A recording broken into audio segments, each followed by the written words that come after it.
Selamat malam, Shalom Alem. Kok lemas? Shalom Alem. Ya, gitu dong ya. Puji Tuhan, saya selalu suka menyampaikan sekali lagi ya. Sekali lagi Tuhan berikan kita kesempatan untuk beribadah, untuk memuji Tuhan, untuk menyembah Tuhan, dan terkhusus kembali bisa mendengarkan firman Tuhan pada malam hari ini. Tahun ini Tuhan berikan kita tema sebenarnya sederhana ya, ada 3 hal yang kita akan dengarkan sepanjang tahun ini, yaitu mengenai iman, beriman ya. Pertama beriman, itu 4 bulan pertama, tolong diperhatikan dulu FX-nya. Beriman, kemudian berilmu, dan terakhir nanti berguna. Karena ini sebenarnya yang paling esensial dalam kehidupan. Bukan hanya anak muda, tapi secara umum ya.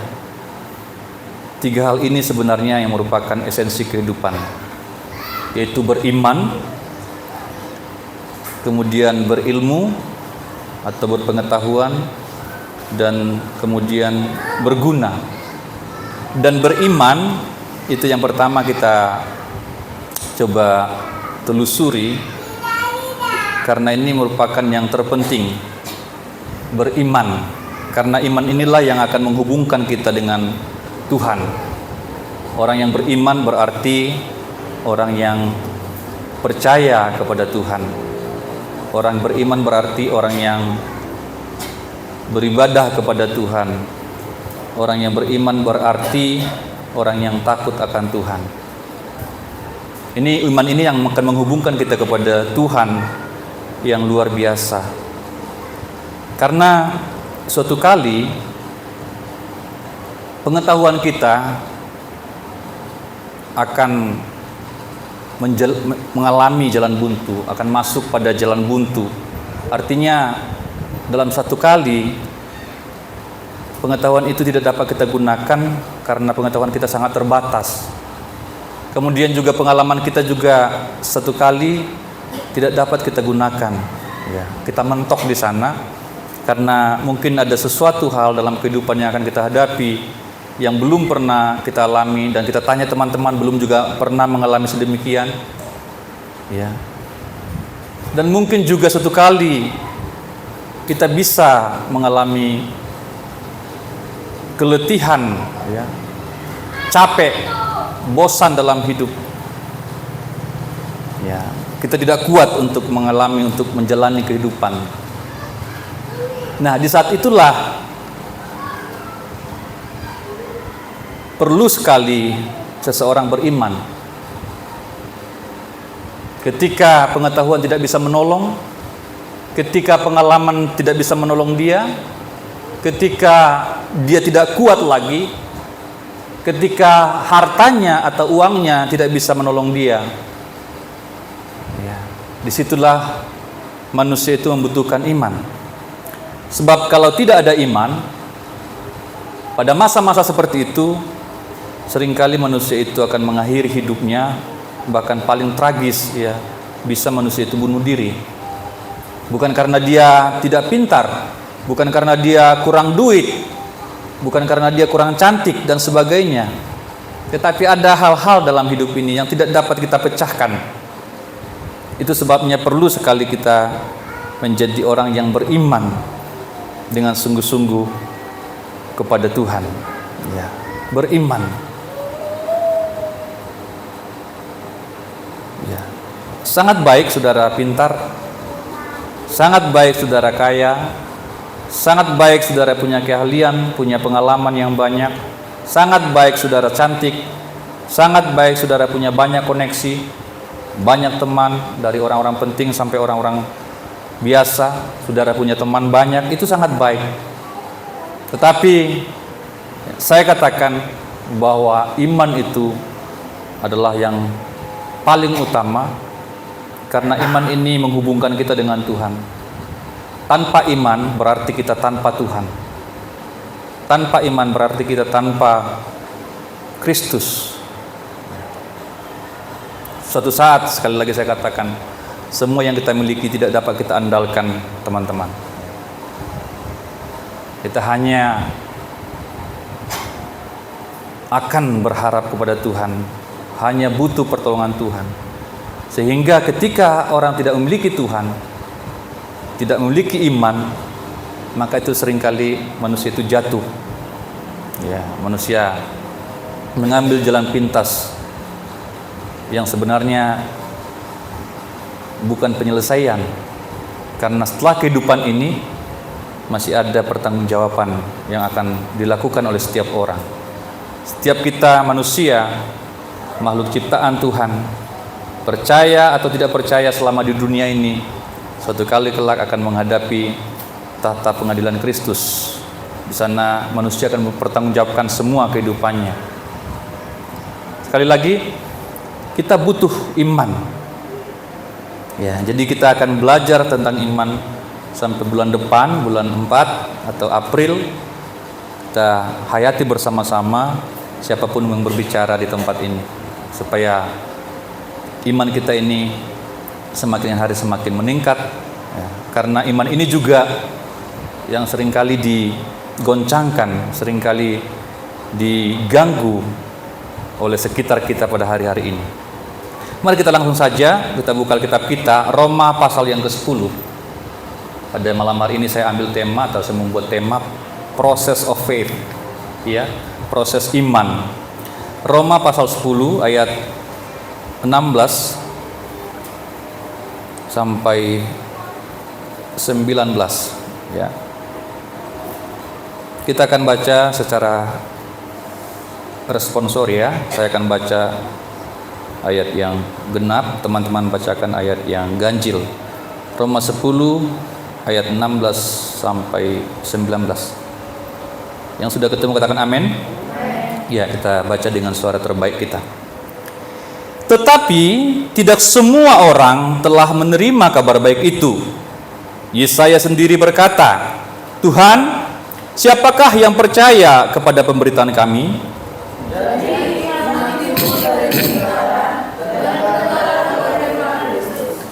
Tetapi aku bertanya, adakah mereka tidak mendengarnya?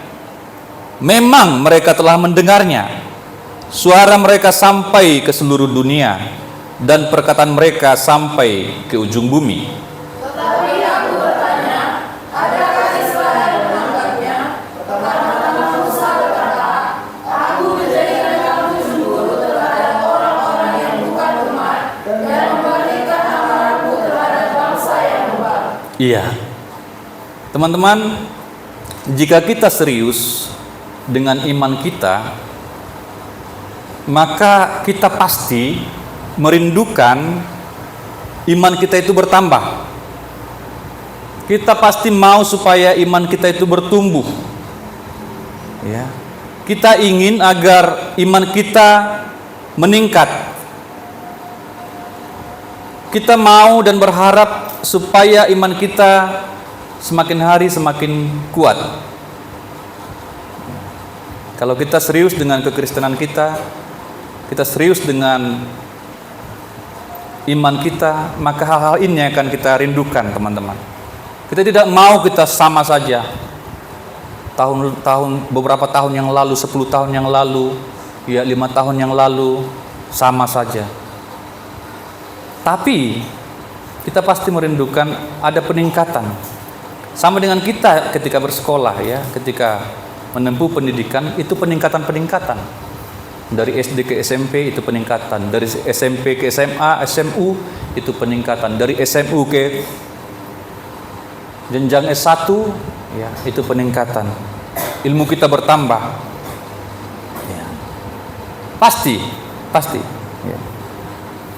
Saya yakin sekali kita semua yang ada di sini, bahkan yang mendengarkan lewat streaming, pasti semua kita merindukan iman itu bertumbuh dan bertambah-tambah, semakin kuat, semakin mantap.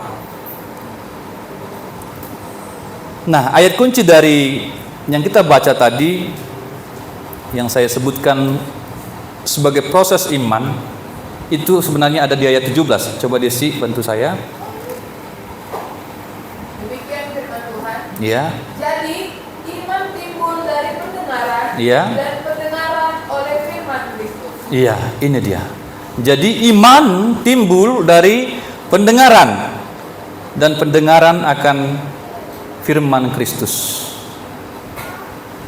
Di sekolah ada banyak tools, ya, ada banyak metode, ada banyak cara yang dilakukan oleh guru-guru kita, yang dilakukan oleh dosen-dosen kita untuk membuat kita bertumbuh dan bertambah dalam pengetahuan.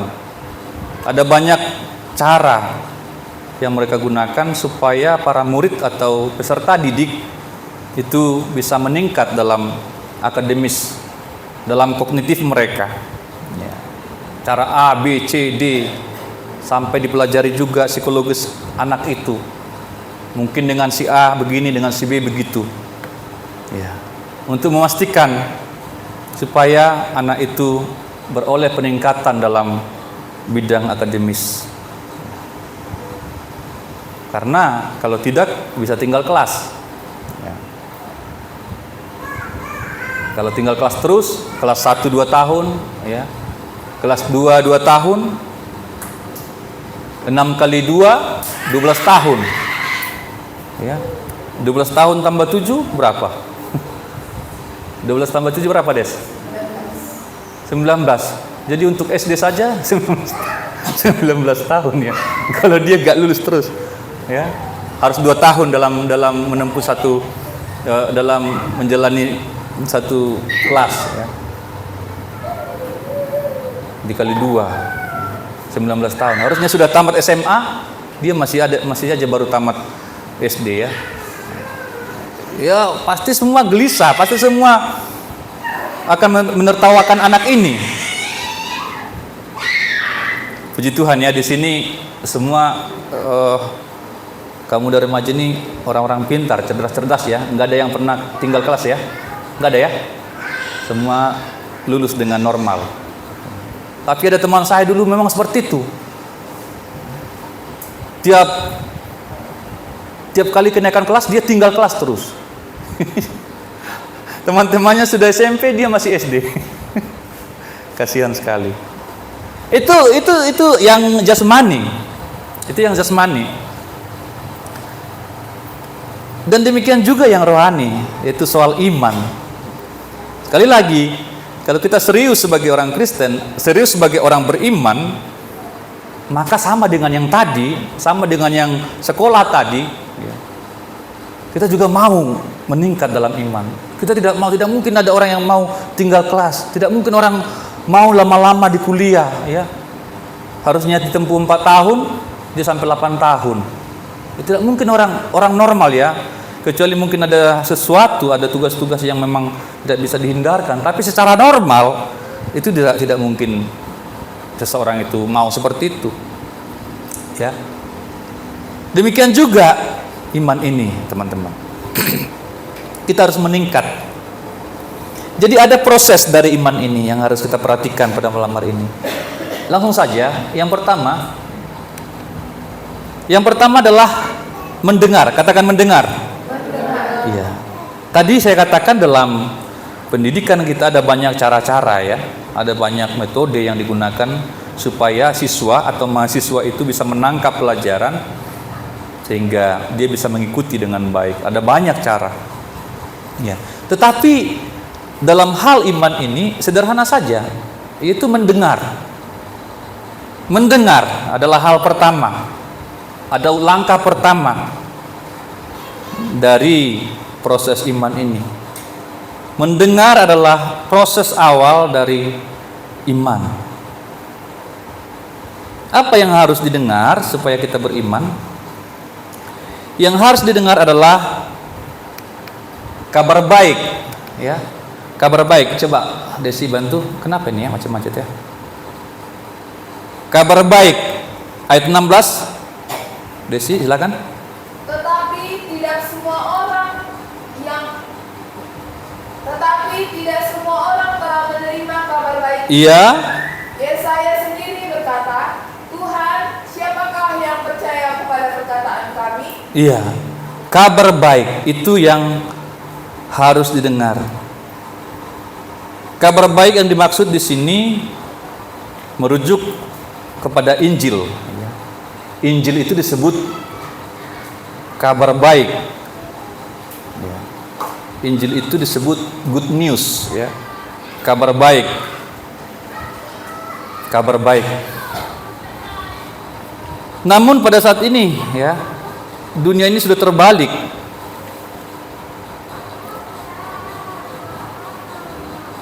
Kabar baik itu tidak lagi menjadi sesuatu yang baik, ya. Secara umum dulu, ya, kabar baik. Kabar baik dalam pengertian umum. Seringkali kabar baik ini kalah dengan kabar buruk. Bahkan ada sebuah pernyataan atau filosofi dalam dunia medis, dunia media, maksud saya, media, ya, yang katakan bahwa bad news is good news. Jadi kabar buruk itu adalah kabar baik bagi media, bagi televisi, bagi koran. Makanya kalau kita perhatikan, ya, di surat kabar, di koran, di mana-mana, di media, yang banyak itu bad news, kabar buruk. Kabar buruk. Orang tidak suka kabar baik. Orang tidak suka kabar yang positif. Bayangkan, ya, teman-temannya, saya perhatikan karena saya khotbah. Kita ini, ya, di sini katakan khotbah itu, ya, saya menyampaikan firman Tuhan ini paling 1 jam, ya kan? Paling 1 jam. Mungkin dalam kaum muda paling setengah jam. Ya, tapi langsung gelisah semua, gitu, ya. Ketika mendengarkan kabar baik, mendengarkan firman Tuhan, langsung gelisah. Ini yang saya amati, ya. Langsung gelisah, langsung panas pantatnya, ya. Ya. Tapi setelah selesai nanti dari sini, ya, untuk surfing atau berselancar di handphonemu itu bisa berjam-jam, ya. Berjam-jam nanti sampai subuh nanti. Scrolling aja, lihat-lihat. Gak terasa. Gak terasa. Orang bisa lupa makan, lupa minum, lupa waktu, hanya melihat hal-hal yang sebenarnya tidak ada faedahnya, ya.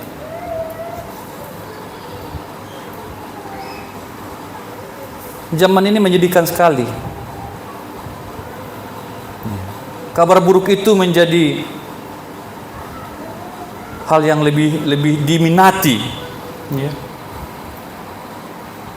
Orang bodoh lebih cepat viral daripada orang yang baik-baik saja. Beberapa waktu yang lalu ada dalam satu hampir bersamaan waktu, ya, dalam satu momen, ya, satu sisi ada berita tentang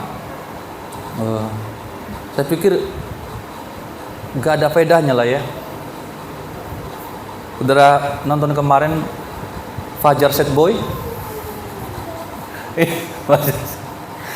diputar di mana-mana, diliput di mana-mana, disebarkan di mana-mana. Itu aja nangis-nangis kayak gitu. Aku ditinggalkan. Nanti diundang lagi, diundang kemana-mana untuk kayak gitu-gitu aja. Kemudian ada di saat yang sama ada orang yang berprestasi dalam pendidikan, itu orang Kupang. Siapa yang tahu namanya? Hah? Nggak tahu kan namanya, kan? Tapi Fajar Set Boy terkenal sekali. Ini anak ini berprestasi, ya, tapi nggak diberitakan, nggak diliput, nggak diundang. Fajar Set Boy dikejar-kejar orang, ya, banyak artis pergi ke kampungnya untuk menjumpai dia, untuk menjumpai orang tuanya. Sampai terakhir dia pindah ke Jakarta, ya. Banyak job dia, banyak duit dia. Ya kayak gitu. Ya, itu fakta Bapak Ibu. Bapak Ibu lagi. Anda sering Bapak Ibu ya. Itu fakta teman-teman ya. Berita-berita yang gak jelas seperti itu.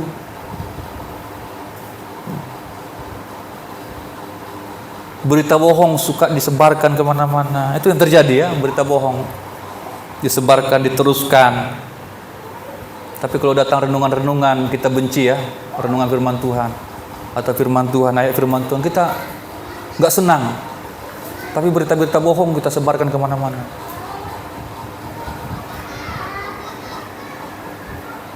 Seolah-olah kita merasa berprestasi kalau kita menyebarkan paling pertama ya, paling banyak. Perhatikan teman-teman ya, gosip ya, berita-berita gosip di televisi itu lebih laris daripada berita yang benar, iya kan?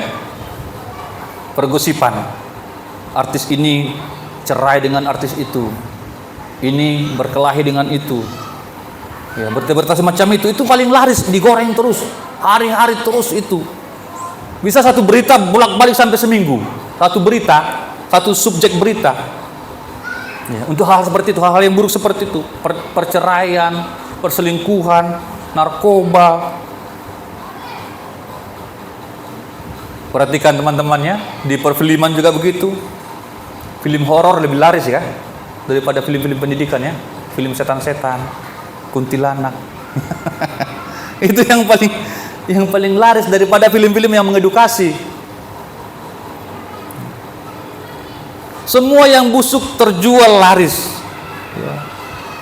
Belum lagi kita ngomongin industri film porno, itu laris sekali, diproduksi masif. Teman-teman harus perhatikan ini tidak main-main. Ini semua adalah penghancuran psikologis kita, penghancuran jiwa kita ya. Dunia ini akan hancur dengan cara-cara seperti ini. Ini yang terjadi saat ini ya. Dunia akan binasa karena disuguhi yang buruk-buruk, dan kemudian juga masyarakat juga lebih suka menonton itu, lebih suka mendengar itu, mendengar yang buruk, berita buruk daripada berita baik. Ini saya masih berbicara tentang berita baik yang umum ya. Itu pun tidak diminati sama orang, apalagi firman Tuhan ya, apalagi Injil ya, makin sedikit orang yang mau.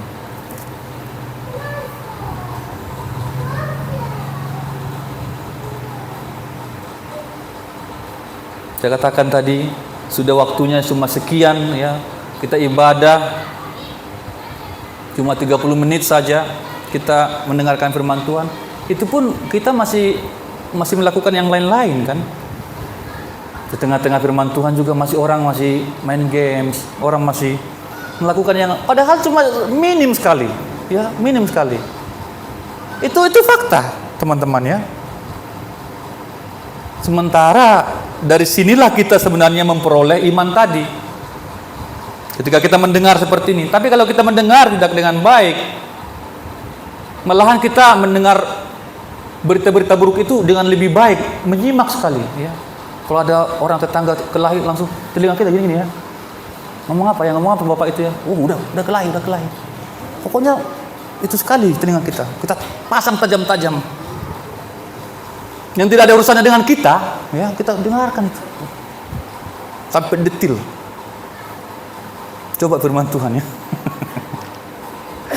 Kadang firman Tuhan lewat saja, kami persiapan untuk melayani ya, lewat saja, nggak ada yang mendengarkan. Padahal inilah cara ya, inilah proses untuk kita beriman. Dengarkan, mendengar berita baik.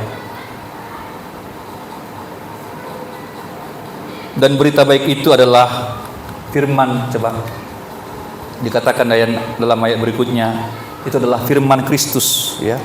Firman Kristus. Sekali lagi Desi, ayat 17 tadi. Jadi iman timbul dari pendengaran, dan pendengaran oleh firman Kristus. Iya.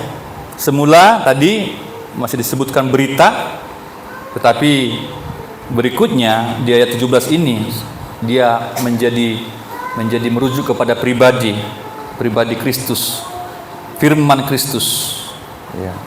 Firman tentang pribadi Kristus, firman tentang anak Allah. Itu isi Injil, itu isi kabar baik itu.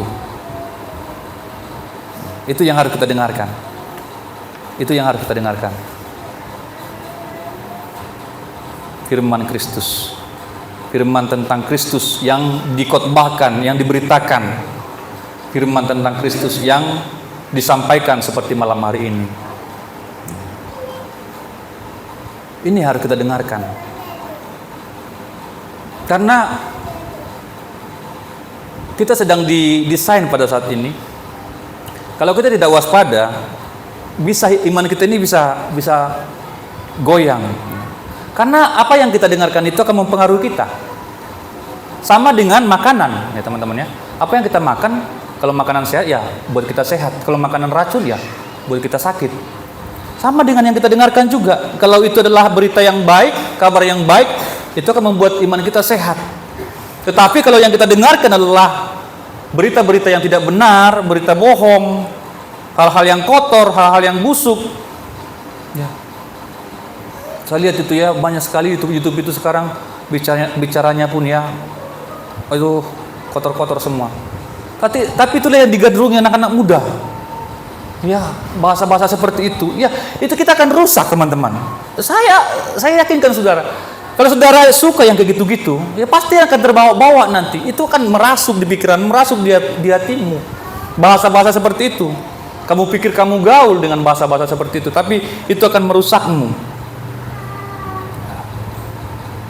Ngomongin bahasa-bahasa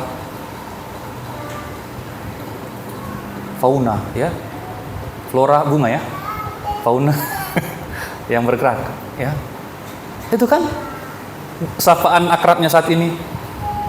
Ya. Itu terus yang kalian dengarkan, aduh, itu akan merasuk. Kalau sudah merasuk, akan merusak. Jadi kita harus sangat hati-hati dengan apa yang kita dengarkan. Sama dengan kita memilih makanan, kita cek itu makanan, kita cek itu minuman. Air misalkan. Kalau saya memang tidak terlalu, kalau saya haus langsung minum aja. Tapi seperti istri saya ini, saya selalu tahu air ini beda, yang ada baunya katanya. Saya tidak terlalu itu ya. Kalau udah haus minum aja gitu. Ya. Sampai Sotar juga nggak mau minum air yang ini ya, yang dibeli itu ya. Dia beli sendiri. Beli apa dia dari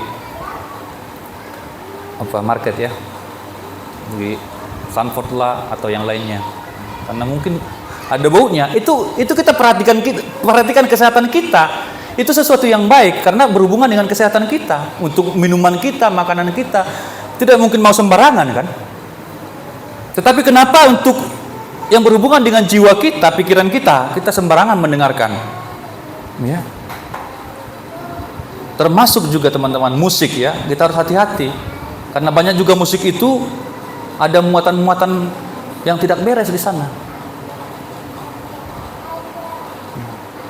Saya punya pengalaman teman-teman ya, waktu saya di Surabaya. Saya merinding ini ya. Itu mendengarkan musik loh. Ada dikirimkan melalui WhatsApp pada saat itu kalau tidak salah, atau BBM pada saat itu. Dikirimkan, coba lihat link ini. Jadi katanya ada musisi di situ, dia sebenarnya pada awalnya dia aktivis gereja. Tapi karena tubuhnya atau fisiknya itu ada sedikit cacat, sehingga teman-teman di gereja itu seperti memojokkan dia, tidak menerima dengan baik gitu.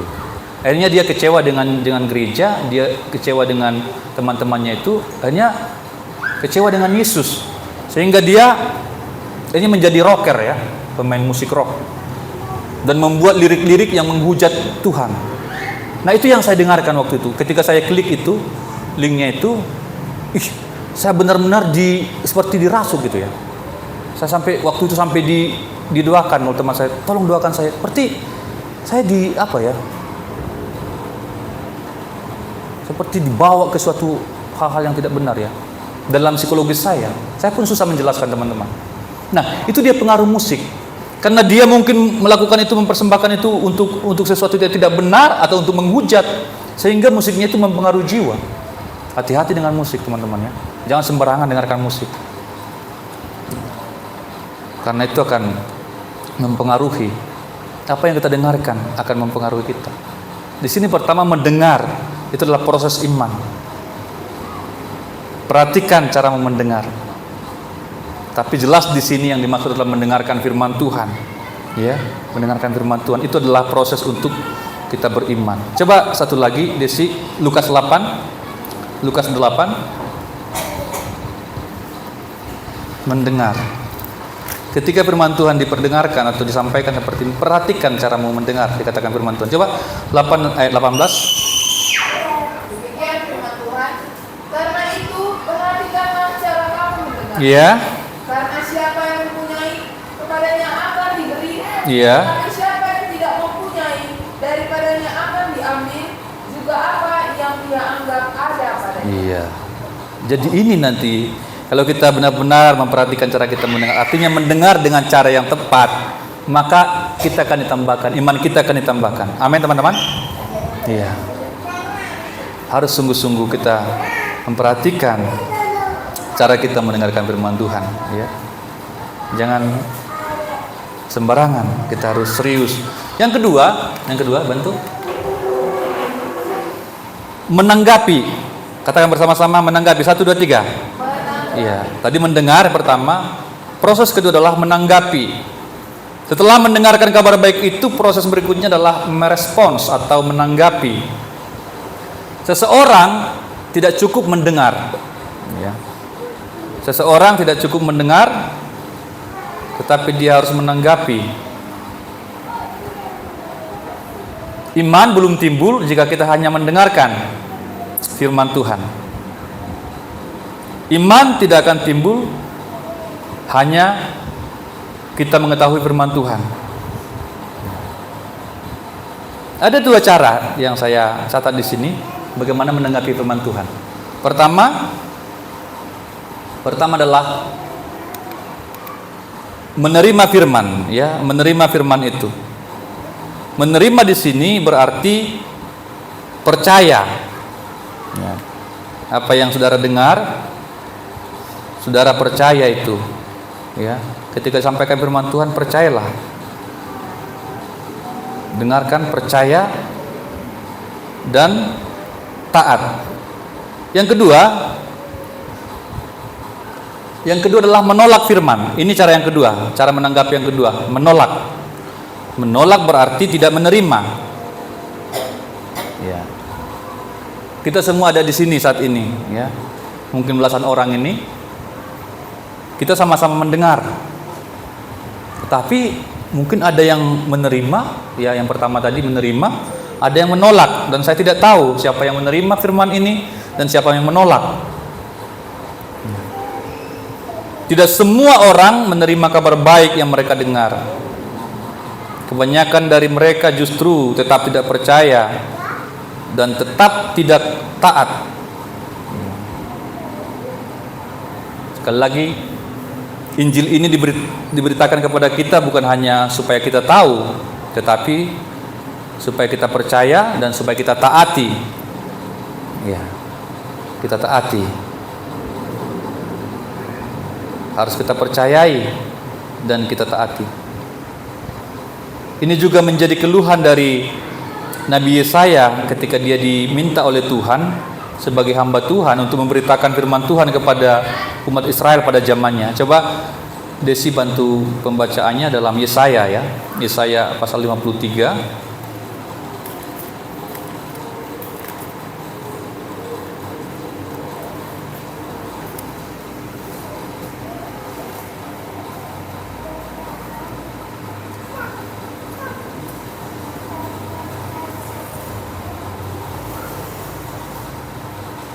Ayat 1, Desi. Demikian firman Tuhan.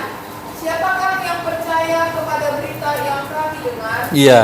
Dan kepada siapakah tangan kekuasaan Tuhan dinyatakan? Iya, ini juga menjadi keluhan dari nabi ini. Dia meragukan orang-orang pada saat itu. Karena memang pada saat itu orang Israel pada saat itu menjauh dari Tuhan. Mereka menyembah berhala, mereka berzina secara rohani. Siapa yang percaya kepada berita yang kami dengar?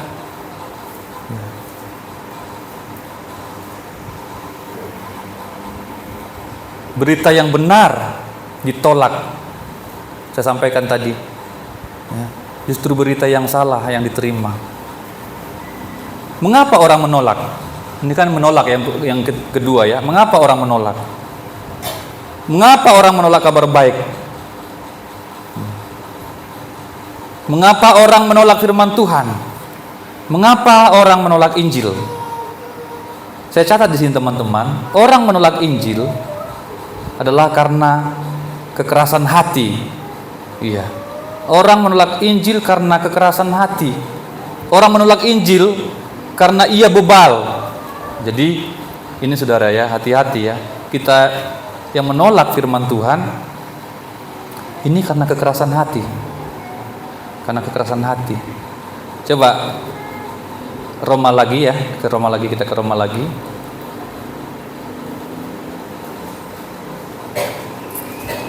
Roma 10 tadi, Desi. Ayat 19. Tetapi aku bertanya, Iya. adakah Israel menanggapnya? Iya. Pertama-tama Musa berkata, aku menjadikan kamu cemburu terhadap orang-orang yang bukan umat dan membangkitkan amarahmu terhadap bangsa yang bebal. Iya. Orang menolak karena bebal. Orang bebal ini artinya adalah orang yang sudah tahu kebenaran namun tidak hidup di dalamnya. Sudah tahu kebenaran tapi dia tidak mau hidup sesuai dengan kebenaran. Tahu firman Allah namun tidak menghidupi. Itu bebal. Kalau orang tidak tahu dan tidak hidup sesuai firman, ya itu masih wajar. Tetapi orang bebal ini adalah orang yang sudah tahu firman Tuhan tetapi tidak hidup. Nah, ini menolak. Kemudian, mengapa orang menolak? Karena dikuasai oleh kegelapan, hidupnya gelap. Firman Tuhan itu adalah terang, ya. Kristus itu adalah terang. Firman ini terang. Mengapa manusia tidak mau menerima? Karena hidupnya gelap, ya. Manusia tidak mau datang ke dalam terang. Karena perbuatan-perbuatannya jahat. Perbuatan-perbuatan jahat itu kan dilakukan di tempat-tempat tersembunyi, tempat-tempat yang tidak diketahui. Kalau terang begini kan orang tidak mungkin melakukan sesuatu yang jahat ya. Mengapa mereka menolak firman? Ya karena mereka memang hidup dalam kejahatan, sehingga ketika firman itu datang mereka tolak.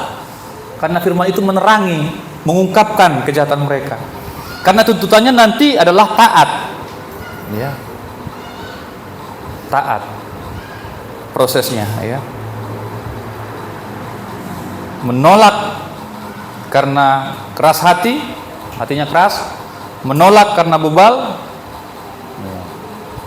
jugul kalau bahasa Batak ya. Menolak karena gelap, kiranya gelap, hatinya gelap. Orang-orang yang selalu dalam kegelapan itu tentu tidak mau menerima terang. Dia selalu bersembunyi supaya tidak ketahuan. Nah, kalau menolak berarti iman tidak timbul. Iman tidak timbul. Bisa saja dia datang ibadah, datang persekutuan, tetapi iman tidak timbul karena menolak. Poin yang terakhir, ya saya simpulkan di sini, iman timbul, ya, iman timbul. Bagaimana caranya? Dengarkan, ya. Dengar kemudian kedua terima, beriman, ya. Dengar, terima, beriman. Sederhana. Ketika firman Tuhan datang atau disampaikan, dengarkan baik-baik. Dengarkan baik-baik. Kemudian ketika itu sudah engkau tahu, terima baik-baik. Maka imanmu akan timbul. Imanmu akan bertambah. Imanmu akan bertumbuh, meningkat, semakin hari semakin kuat. imanmu semakin hari semakin kuat. Secara rohani kita akan bertumbuh. Setiap kali kita mendengarkan firman Tuhan, ketika ini berlangsung dalam kehidupan kita, ya proses ini yang kita dengar dari firman Tuhan kita terima, itu akan menimbulkan iman. Saya tutup di sini teman-teman. Ya, untuk mengakhiri perjumpaan kita, ya kita baca bersama-sama ya. Satu kalimat di depan, kita baca bersama-sama. 1, 2, 3. Dengarkan firman Tuhan, terima firman Tuhan, supaya iman timbul. Amin. Ya, itu saja. Dengarkan dan terima itu supaya imanmu timbul. Maka yakinlah, kita tidak akan sama lagi ketika kita datang dan pulang. Setiap kali kita melakukan seperti ini, karena setiap kali kita beribadah, kita akan mendengarkan firman Tuhan. Ya, dengarkan baik-baik, terima baik-baik, pasti tambah imanmu. Ya, mengapa tidak tambah? Mengapa tidak timbul iman? Ya karena tidak melakukan dua hal ini. Ini saja teman-teman ya. Kita mau supaya iman kita menjadi dewasa. Ya, tidak menjadi iman kanak-kanak lagi, tetapi semakin hari semakin dewasa dalam Tuhan. Ini firman Tuhan yang boleh saya sampaikan pada malam hari ini. Kita berdoa bersama. Terima kasih Bapak, sederhana firman pada saat ini.